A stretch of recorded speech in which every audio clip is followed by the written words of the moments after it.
I mean, you know, frankly, I had the experience of picking up this book and reading what Tao just read, and you're in hands, you're inside the authority of a writer. You know, you've arrived somewhere where you're going to be taken, your mind's going to be taken care of. And of course, you read by recommendations. Having read that book before, but some of you know, right, by that style review. Well, can we talk just in brief about some of the, because I think having a bit to do with the context in which both of your books, Mary's republished and Craig's published, they got some comparisons to other short books. I thought I would bring this up just to, because I was interested in what you were saying, comparisons. In Lore's case, I found a review in the Financial Times that said that Lucinella owed more than a debt to what the Financial Times called the original novella, Voltaire's Candide. So I'm curious, you always think you're off in a lot of places. Is this a fair? I'm not. You know, you don't start when you start a book. You don't say. I mean, except when somebody says, "Would you write me a novella? Or would you paint me the Sistine ceiling?" Right? Usually, you don't start with a project of size. You start with something, and then you stop when you know. There's a wonderful answer that Hortense Calishowan gave to a student who said, "How long should it be?" She said, "As long as a piece of string, long enough to tie up the package, and with none of the pieces hanging loose." But there is, I think, a feel about a novel, but I'm not a novella. But I'm not sure that you know, unless you set out to contain in this format. You end up there because it feels that you've arrived. I haven't read the Voltaire in 40 years, 50 years probably. Are there other things like Lucinella or that you Well, I'm a short story writer, and many of the Henry Jameses are in fact very long short stories. So Henry James would be the my nearest parent. Tal, I found a couple of reviews I thought were interesting in terms of comparisons. One, I particularly like a Guardian review that said that Shoplifting has achieved a fascinatingly consistent performance of the author as Bartleby, which I think is not a comparison perhaps to Melville, but to Bartleby, which is of Melville. The text is conscientiously scoured of narrative purpose, characterization, and anything else that would smack of novelistic bullshit. What is left is an attitude, a mood, a comically despairing, abandoning literary people. There's also a review in the LA Times, which I interpret as a good review, that is really a question mark that ends, "Are you thinking Camus' The Stranger?" which or sociopath. And the Camus thing I see come up over and over again in reviews. I've also heard comparisons with Twain. I guess I'm curious to hear what you said. Do any of these mean anything to you? Twain, Camus, Melville, Bartleby? Not really. I think all the Camus references can be explained just because the word existentialism is in the book. And then people like to compare books to the spring. So it makes it very easy for them to. I haven't read that much Mark Twain. And I haven't read Bartleby. Well, he's a cousin. He's a cousin of yours, whether you've read him or not. He's also in a novella series. Do you have comparisons that you think that are in terms of form? Are there things that are inspiring you in Shoplifting, or things just in In terms of form, maybe the novel Why Did I Ever by Mary Rose. it's also made up of short things. That's not that similar. In terms of prose style and tone, maybe, and the no reviewers at all. That's just how it goes. Well, should we take some questions? Can I just say something? There's a two good sentences in Howard's book which made me sit up.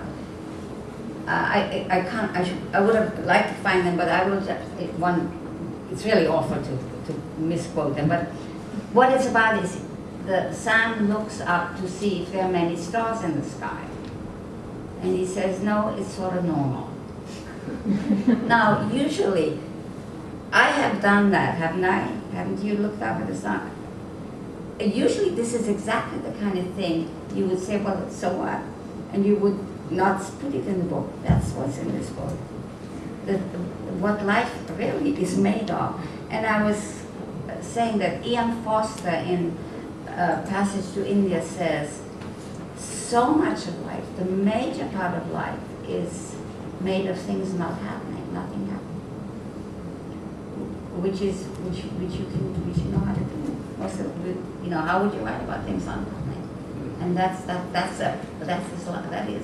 very large part of what our lives what we experience. So questions that you don't feel compelled to ask Novella questions. You have good questions. I also want to say that I enjoy Lore's book very much, but I just don't feel articulate. I feel like I'll just offend everyone. The question.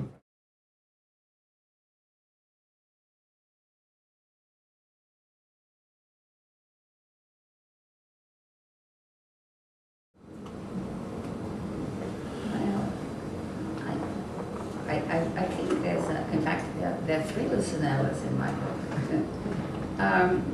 I think you can, I don't know about development, that you don't go from here to here, but that you create a character who carries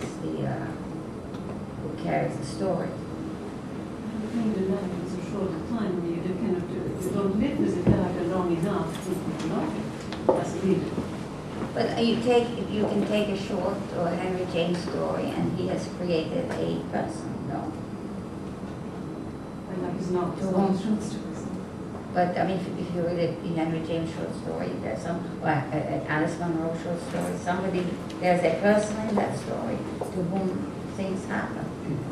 Yeah, as far as action is concerned, but not just subtleties of characters and ambiguities. Probably not. Some of the most memorable characters to me are in short stories. For instance, Some characters in Lore short stories. Joy Williams. I think you can characterize pretty fast. They do it in like 5 to 10 pages.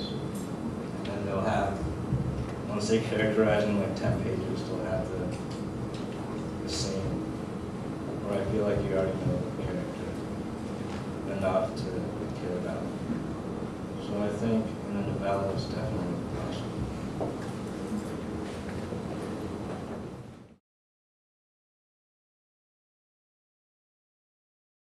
you don't have to.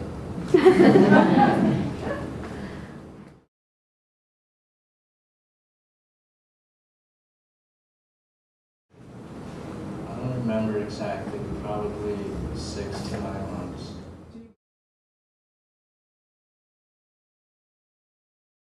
When I'm working hard on a book, yeah, I just focus every day on the book, like 8 to 10 hours.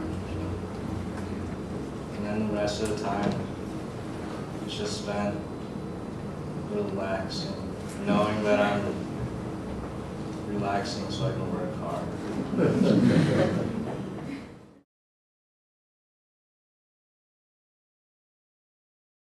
No, there's always pressure. You always have a sense that you need to get it done. Always. Do you? Do you feel that you need to do more? And you feel under your own pressure to get it done? Nobody's waiting for these things.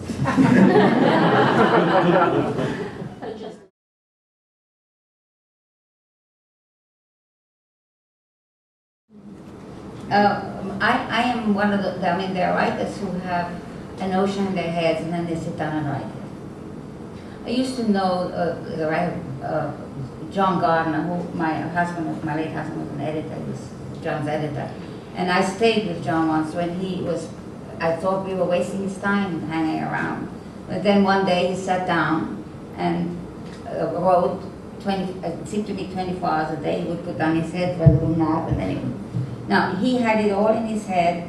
He hadn't written for a couple of months and he sat down and wrote it. If I have nothing in my head when I write down except, you know, it tastes in my mouth or what it should taste like. And then I hate, some people love the moment of invention and then get really bored and they have to edit. Yes, you know that. I hate having to, in a blank page, having new ideas. I loathe it. And I love, all my work is done in the rewriting, in the taking away what oughtn't to be there.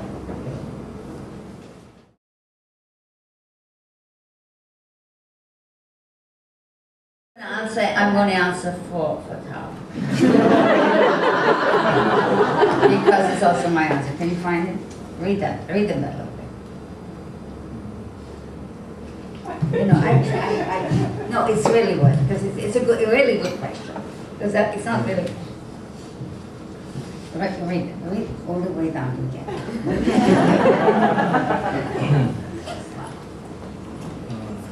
Is that it? Can you read it? I don't know what to do, said Louis. Do you wake up most days and your first thoughts are of literature? You go to sleep thinking about literature? Yes, said Sam. That is all I think about. If I'm having a shitty time with Sheila's mom, I think about writing it in my novel later. I think about that the same time it's happening. When I'm talking to someone, I think I can use. When I'm talking to someone, I think, can I use this dialogue in a book, said Louis. If the answer is no, I try talking to someone else.